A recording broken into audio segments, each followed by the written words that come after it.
I am indeed deeply impressed by this forum, a lively global restorative community of practitioners, scholars and thinkers, and by the forum's activities.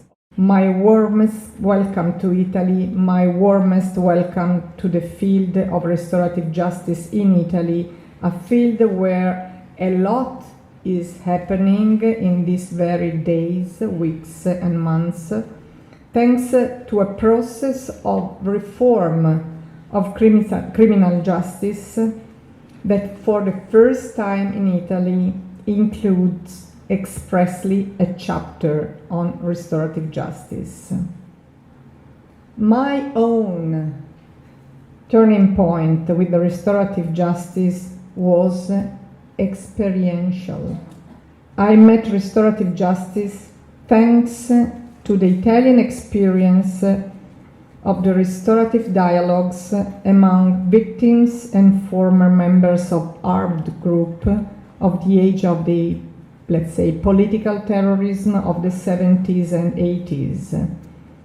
I had the chance to witness the quality and the power of the relationship between some of the victims and some of the offenders of that tragic page of the Italian history. Those who have had the opportunity to witness to an experience of restorative justice know very well that it is the most convincing practice of justice available to us human beings.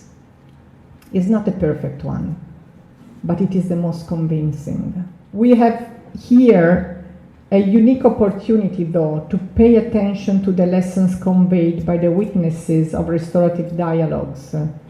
There are many here.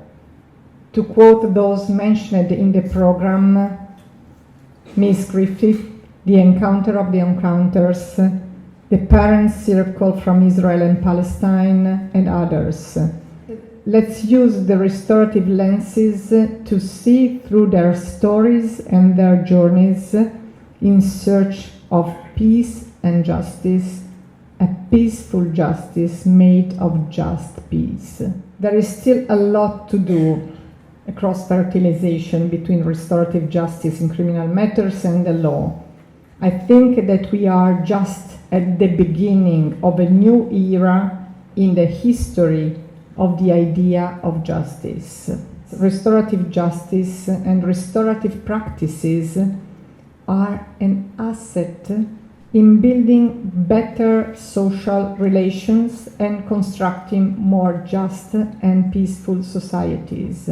After 2 years of pandemic, in the middle of a war, and in the aftermath of decades dominated by an extreme individualistic culture, restorative justice offers all of us that a possible response that we are looking for, fit for the relational character of the human experience, where the other is not bound to be an enemy, a rival, or a ghost, but is part and parcel of the experience of the self.